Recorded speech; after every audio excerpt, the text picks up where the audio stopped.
Mutations were available in the game for a limited time for the Godzilla X Brawl Stars collab, and some of them were insanely overpowered. Some were just straight up bad. Today, we're going to focus on some of the worst mutations in the history of the game.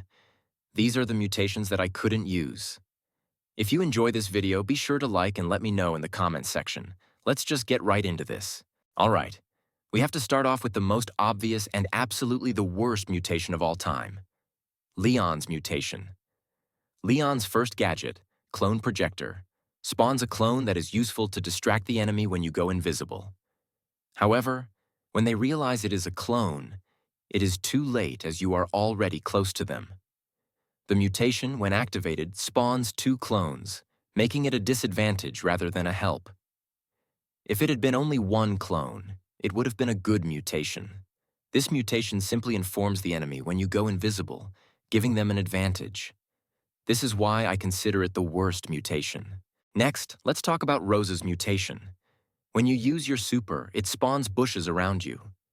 It is good if you use the speed gear and Rose's first star power, Plant Life, to heal health in bushes, but I prefer her second one more, which increases the damage during the super. It's pretty good. The bushes can be easily destroyed by the enemy or your team, and compared with other mutations, it is not as good but not completely useless. Next, let's talk about Frank's mutation. His main attack can destroy walls. It is good to destroy specific walls like in Brawl Ball, but his super can also do that without the mutation. The mutation was more of a disadvantage because it destroys the cover, and Frank is a tank who needs walls to cover himself when he is low, and this mutation in general just didn't help him. Next, let's talk about Bee's mutation. When you use your main attack, it spawns a Rattled Hive, which is a projectile spawned by Bee's second gadget, Rattled Hive. The damage is pretty low. It starts at 400 and increases to a cap of 1200 the further it goes. However, when it is that far, it is hard to control, and at the maximum range, it despawns. Most of the time, you will not hit anything. It is more of a bonus thing to have. Next, let's talk about Belle's mutation. Belle's attack splits into 5 projectiles that reach 2 tiles on impact with an enemy. It is pretty much like Bonnie's Wisdom Tooth star power, but the damage is the same as her normal attack. However, most of the time, it will not hit anything and is as useless as Bonnie's star power. This will be a controversial pick, and it is Lola's mutation. Her super now spawns 2 egos. One is good because you put it in the same spot with the normal Lola and will make you shoot 2 main attacks from 1 attack. But having 2 egos is not that good. First, it's hard to control them, and most of the time, you will probably not get too much value out of the second ego. It's more of a bonus to have. Another controversial pick is Squeak's mutation. The blobs from the super now will have the same area of impact as his normal attacks. It is good for map control, but compared to the other mutations, it is not as good. I don't think it is a bad mutation, and it is not useless. It is better than most mutations I mentioned in this video. Next, let's talk about El Primo's mutation. It makes his super much faster, and that's it. It's good to get to the enemy or escape faster.